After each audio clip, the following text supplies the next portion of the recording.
ไอ้ก็มีหัวใจคือเขาเดลาติดแค่เพียงหน้าตาไอ้มันบ่ดีถ้าแม้นว่าเลือกเกิดได้คงบ่มีพยาเกิดมาผู้ให้จังสิสะอ่อนคนหน้าตาดีมีทางเลือกหลายถ้าสิเปรียบชีวิตของอายก็สำคุณสร้าง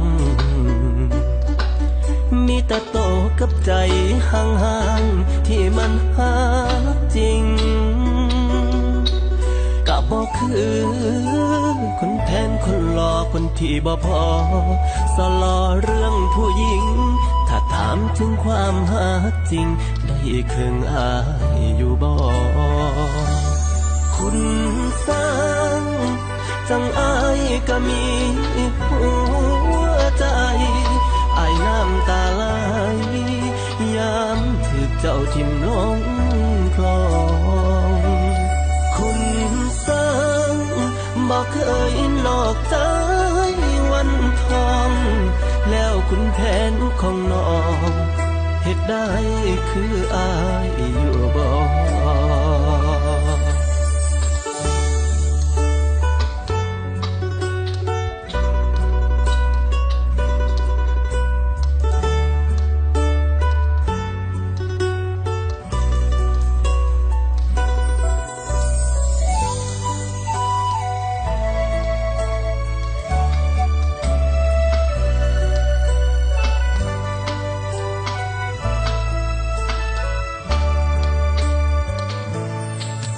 ถ้าสิเปรียบชีวิตของอายก็สำคุณ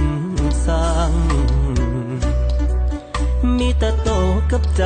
ห่างๆที่มันหาจริง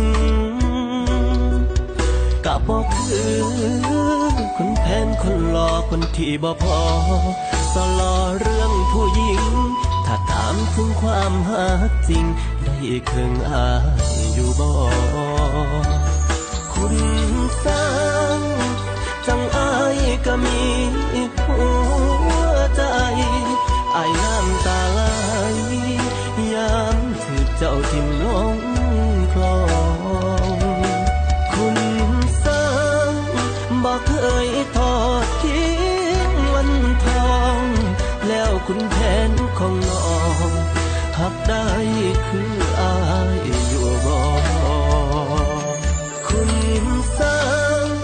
บอกเคยนอกใจวันทอง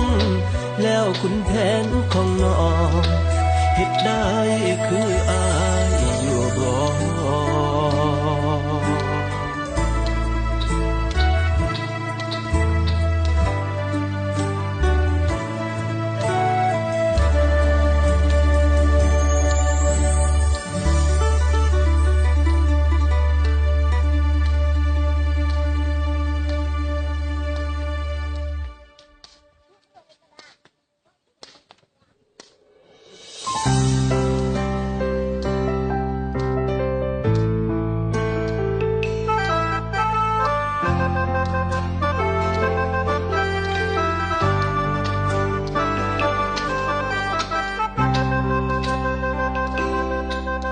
เขามีความหมายกับเจ้า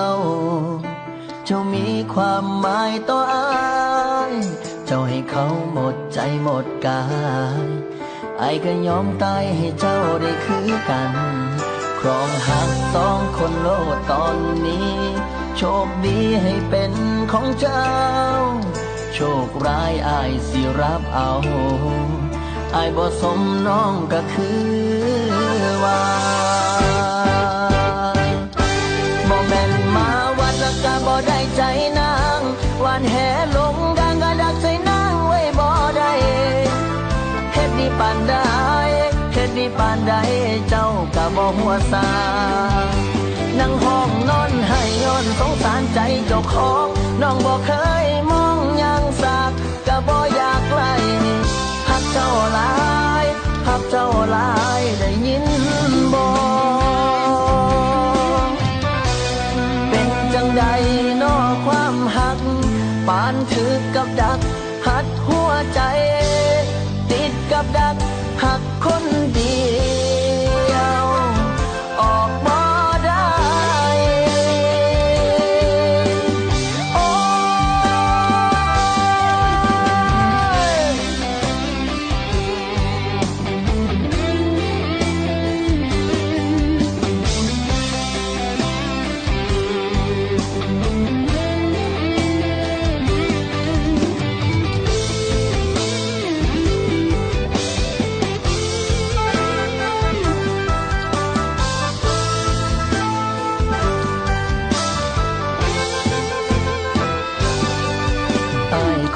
ทำได้แค่รอถึงจะท้อแต่บ่เคยหมดหวังยอมเจ็บยอมให้หัวใจพังสั่งเดสั่งหัวใจเจ้าของได้แต่กอดตัวเองไม่ยามเหงาเจ้ากอดเขาเขากอดเจ้าคงบ่หาดังจอกออยู่เทียงนาเบิ่งเขายางผ่านไปบ่แม่นมาวัดแล้วก็บ่ได้ใจนางวันแห่ลงดังก็ดักใจนางไว้บ่ได้เฮ็ดดีปานใดเฮ็ดดีปานใดเจ้าก็บ่หัวซานั่งห้องนอนให้ย้อนสงสารใจเจ้าของน้องบ่เคยมองอย่างซากก็บ่อยากไล่หักเจ้าหลายหักเจ้าหลายได้ยินบ่บ่แม่นมาวัดแล้วก็บ่ได้ใจนางวันแห่ลงดังก็ดักใจนางไว้บ่ได้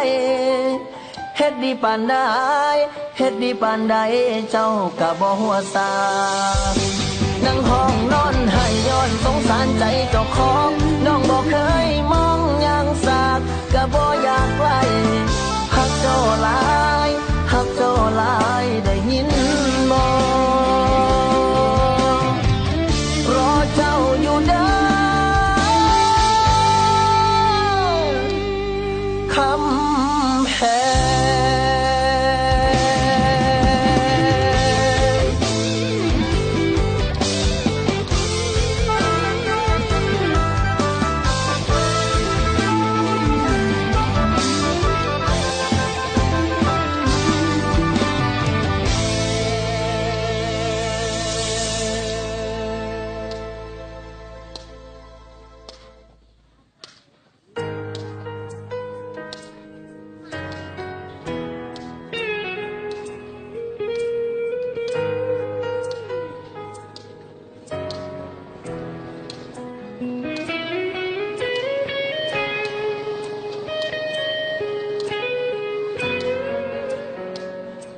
แอบยืนบ่ไหว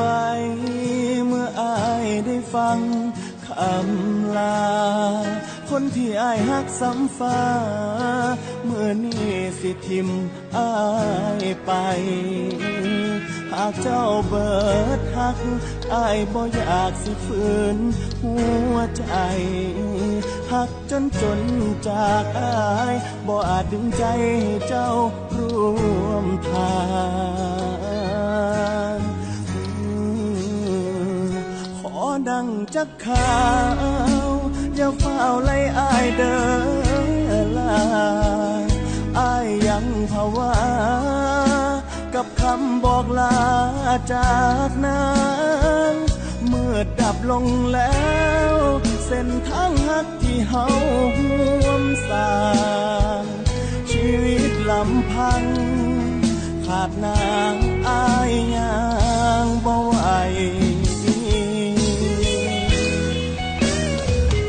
บ้านแผ่นดินไหวหัวใจของอายไหวสั่นใจแยกจากกันตอนเจ้าบอกเลิกกันสาย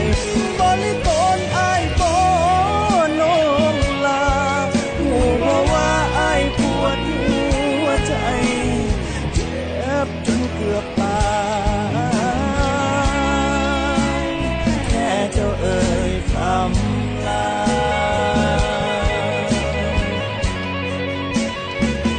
คนที่บอกลาบ่หูดอกว่าเจ็บซ้ ำใดคนถือหักใจเกือบตายหูบ่น้องลาแต่อ้ายอยากขอหากความหักของอ้ายมีค่าเก็บเอาไว้เด้อลาให้หูว่ายังมีอ้ายคนนี้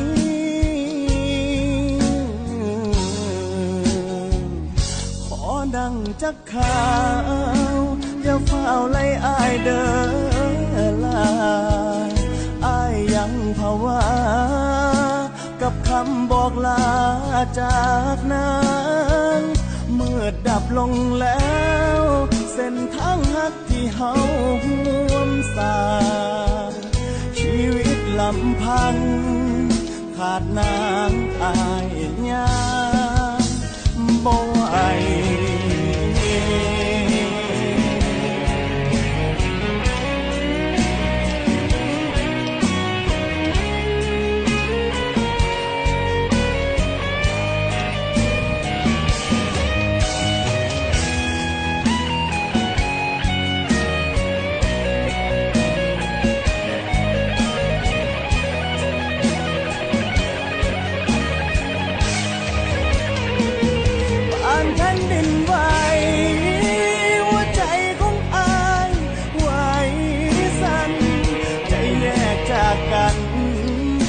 เจ้าบอกเลิกกันสา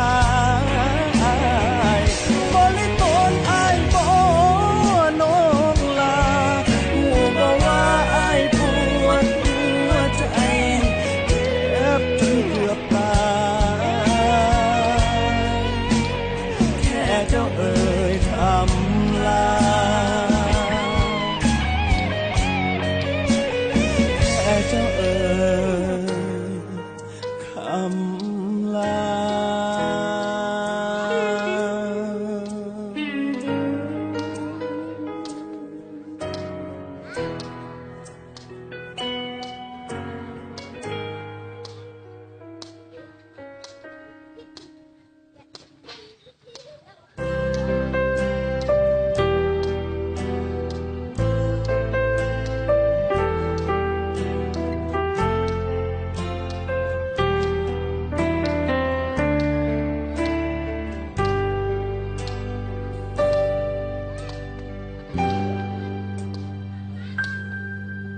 ตั้งแต่มือที่เลิกกับเจ้าบ่อยากเข้าไปฮอดเฟซบุ๊กเปิดพ่อรูปเจ้ายามในมันจูก็ย้อนว่าอายยังหักหลายเจ้าใจร้ายทิ่มอายน้ำตาคลอเห็นสำนีบอกคนเคยนอหักกันห่างอายบ่โดนพ่อเขาคนนั้นเจ้าเปลี่ยนความสำคัญเคียอายจนปนใจสเตตัสของคนถือทิมน้องอ่านแล้วยิ้